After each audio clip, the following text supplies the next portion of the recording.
Pour pouvoir comprendre ce que c'est que d'être conduit par l'esprit, il est essentiel de bien saisir ce que cela demande. Ce n'est que l'homme spirituel qui peut discerner les choses spirituelles, qui peut être conduit par l'esprit. Il faut que l'intelligence soit renouvelée par l'Esprit de Dieu pour pouvoir se laisser conduire par l'Esprit. L'apôtre Paul disait aux Corinthiens qu'ils étaient encore charnels et de petits enfants en Christ, et que pour cela, il n'avait pas pu leur parler des vérités spirituelles. Si l'on est ainsi de l'enseignement transmis par un homme, n'en sera-t-il pas à plus forte raison de même de l'enseignement direct de l'Esprit qui conduit dans toute la vérité? Jean 16, 13. L'intelligence non sanctifiée peut étudier et même enseigner les mystères de l'Écriture, dans la mesure au moins de ce que peut en saisir la pensée humaine. Mais les directions de l'esprit ne commencent pas par s'adresser à la pensée ou au sentiment. C'est au-delà, tout au fond de notre être.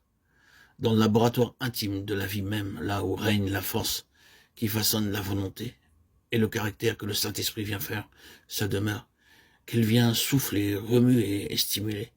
C'est de là qu'il nous conduit et nous inspire des vues justes et des décisions opportunes. Que vous soyez remplis de la connaissance de sa volonté avec toute la sagesse et toute l'intelligence spirituelle, Colossiens 9.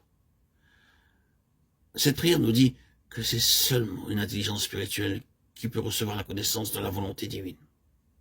Et cette intelligence spirituelle vient du développement de l'homme spirituel, de sa fidélité à vivre de la vie spirituelle. Celui qui veut être conduit par l'Esprit doit consentir à ce que l'Esprit remplisse sa vie tout entière. C'est après avoir été baptisé par l'Esprit, rempli de l'Esprit, que Jésus fut conduit par l'Esprit dans le désert. Luc 4, 1. C'est par le mouvement de l'Esprit qu'il s'en retourna en Galilée. Luc 4, 14. Et qu'il commença son ministère à Nazareth en citant cette parole, l'Esprit du Seigneur est sur moi. Luc 4, 18. Toute direction réclame obéissance. Il est facile de comprendre que pour pouvoir être conduit par l'Esprit, il faut l'écouter avec docilité et obéissance.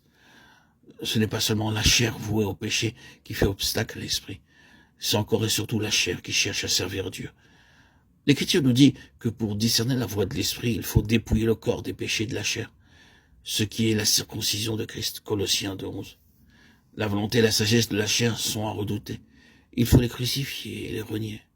Il faut fermer l'oreille à toute voix de la chair et de sa sagesse, soit qu'elle s'élève en nous-mêmes, soit qu'elle vienne de la part de ceux qui nous entourent.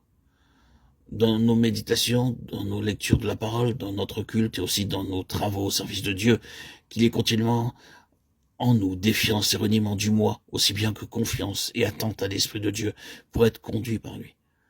L'âme qui attend ainsi, de jour en jour et d'heure en heure, que la lumière de Dieu lui indique son devoir, recevra certainement lumière et direction.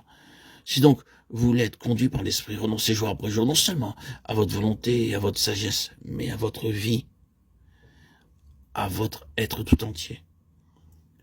Le feu descendra du ciel et consumera le sacrifice.